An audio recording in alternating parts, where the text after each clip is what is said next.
बिस्मिल्लाहिर्रहमानिर्रहीम। अस्सलाम वालेकुम। जस्तजू में आपको खुशामदीद कहते हैं। मुलाहिज़ा कीजिए एक डाकू की इश्क़ रसूल सल्लल्लाहु अलैहि वसल्लम की दास्तान।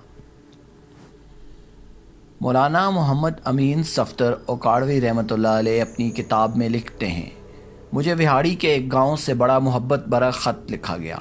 मौलाना साहब, हमारे गाँव में आज तक सीरतुन नबी सल्लल्लाहु अलैहि वसल्लम पर बयान नहीं हुआ। हमारा बहुत दिल करता है आप हमें वक्त इनायत फरमा दें, हम तैयारी कर लें। मैंने मोहब्बत भरे जज्बात देख कर ख़त लिख दिया कि फ़लाँ तारीख़ को मैं हाज़िर हो। दिए गए वक्त पर मैं फ़कीर ट्रेन से उतरकर तांगा पर बैठकर गांव पहुंच गया तो आगे मेज़बानों ने मुझे हदिया पेश करके कहा, मौलाना साहब आप जा सकते हैं, हम बयान नहीं करवाना चाहते। वजह पूछी तो बताया कि हमारे गांव में 90% कादियानी हैं। वो हमें धमकियां देते हैं, ना तो हमारी इज़्ज़तें, ना माल, ना जान और ना घर बार महफूज हैं। अगर सीरतुन नबी सल्लल्लाहु अलैहि वसल्लम पर बयान फरमाया तो मौलाना हम बहुत कमज़ोर और गरीब हैं, तादाद में भी बहुत कम हैं, इसलिए हम नहीं कर सकते। मैंने लिफाफा वापस कर दिया और कहा, बात तुम्हारी होती या मेरी होती तो वापस चला जाता। बात मदीने वाले आका सल्लल्लाहु अलैहि वसल्लम की इज़्ज़त पे आ गई है, अब बयान होगा और ज़रूर होगा।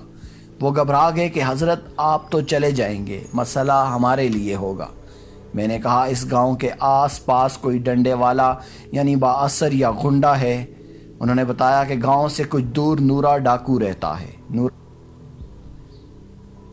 पूरा इलाका इससे डरता है। मैंने कहा, चलो मुझे ले चलो नूरे के पास। जब हम नूरे के डेरे पर पहुंचे तो देखकर नूरा बोला, आज खैर मौलवी क्यों आ गए ने?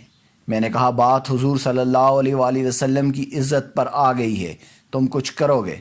मेरी बात सुनकर नूरा बिजली की तरह खड़ा हुआ और बोला, मैं डाकू ज़रूर हाँ पर बगैरत नहीं हाँ। वो हमें लेकर चल निकला। मस्जिद में 3 घंटे बयान किया मैंने और नूरा डट कर खड़ा रहा। आखिर में नूरे ने यह कहा कि अगर किसी ने मुसलमानों की तरफ आंख उठाकर भी देखा तो नूरे से बच नहीं सकेगा। मैं वापस आ गया। कुछ माह बाद मेरे घर पर एक आदमी आया, सर पर अमामा, चेहरे पर दाढ़ी, ज़ुबान पर दुरूद पाक का विर्द। मैंने पूछा, कौन हो? वो रोकर बोला, मौलाना मैं नूरा डाकू हूँ। जब उस दिन मैं घर वापस लौटा जाकर सोया, आंख लग गई। प्यारे मुस्तफ़ा सल्लल्लाहु अलैहि वसल्लम मेरे ख्वाब में तशरीफ़ लाए, मेरा माथा चूमा और फरमाया, आज तूने मेरी इज़्ज़त पर पहरा दिया, मैं और मेरा अल्लाह तुमसे खुश हो गए हैं। अल्लाह ने तेरे पिछले सब गुनाह माफ़ कर दिए।